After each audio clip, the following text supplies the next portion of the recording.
네, 여러분 안녕하세요. 군뜸입니다. 자, 이번 시간에는 조금 무거운 주제를 가지고 왔는데요. 지금으로부터 5년 전 2015년 8월 4일 북 DMZ 지뢰 도발 사건에 대해서 이야기를 해보도록 하려고 하는데요. 2015년 8월 4일 대한민국 육군 제1보병사단 예하 수색대대 부사관 2명이 비무장지대에서 아군 추진 철책 통로에서 북한군의 목함 지뢰를 밟아 중상을 입은 사건이 되겠습니다. 이 사건으로 인해 그 당시 하재현 하사님과 김정원 하사님께서 1차, 2차 폭발로 인해 심대한 중상을 입으셨고, 그 다음에 보훈처에서 또 다른 논란이 한번 있었습니다. 바로 보훈처는 작년 2019년 9월 목함지뢰 도발로 두 다리를 잃으신 하재현 중사님에게 적의 공격으로 부상은 전상 처리가 아닌 공무 중 상인 공상 처리를 하였다는 것이었죠. 전상과 공상은 크게 다릅니다.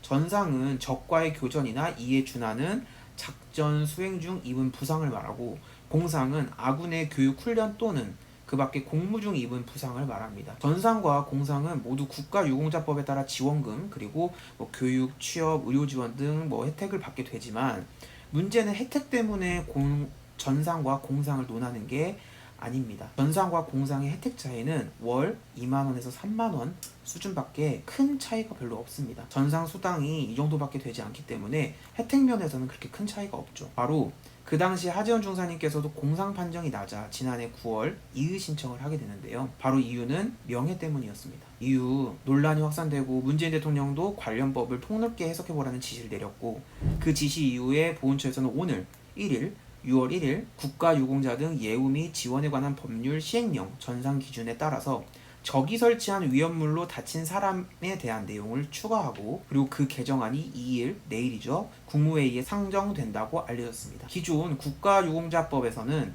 적이 설치한 폭발물로 입은 피해가 전상 기준에 포함되지 않았기 때문에 법리적 해석에 따라 논란을 매우 가중시켰습니다. 법 개정이 이루어진 것은 제 생각에 전적으로 하중사님 때문이지 않나 생각이 듭니다. 2015년 8월 서부전선에서 비무장지대 수색 중에 북한군이 매설한 목함지뢰가 터져 두 다리를 잃은 안타까운 사건, 그리고 그 사건으로 인해 그 당시 보훈심사위에서는 법을 살펴보니 전상 기준에 지뢰 폭발물이 없어, 그래서 이건 그냥 공적인 일이야, 공무 중에 발생한 사건이다라고 해석을 해서 기준이 없다는 이유로 작년 8월에 공상 판정을 내렸습니다. 하중사님은 이 때문에 지뢰 피해 군인도 전상 판정을 받게 되었고, 대단히 큰 일을 해내셨다고 저는 생각이 됩니다. 전후방 각지에서 자식을 군으로 보낸 부모님들과, 그 다음에 국가 안보를 위해서 열심히 임무 수행하고 있는 수많은 대한민국 국군 장병들을 위해 정말 필요한 법은 조속히 개정되어야 된다고 생각됩니다. 마음의 짐을 그래도 덜어드릴 수 있게 되지 않았나 생각이 들면서도, 사실 당사자로서 얼마나 힘든 시간을 보내셨을지 생각을 하며 응원의 마음을 더하고 싶습니다. 군 복무 중에 안타깝게 다리를 잃으시고, 사실 누구라도 좌절하고 포기하셨을 텐데 모든 걸 이겨내고 패럴림픽에 도전하는 도전 정신도 너무 멋있고 존경스럽습니다.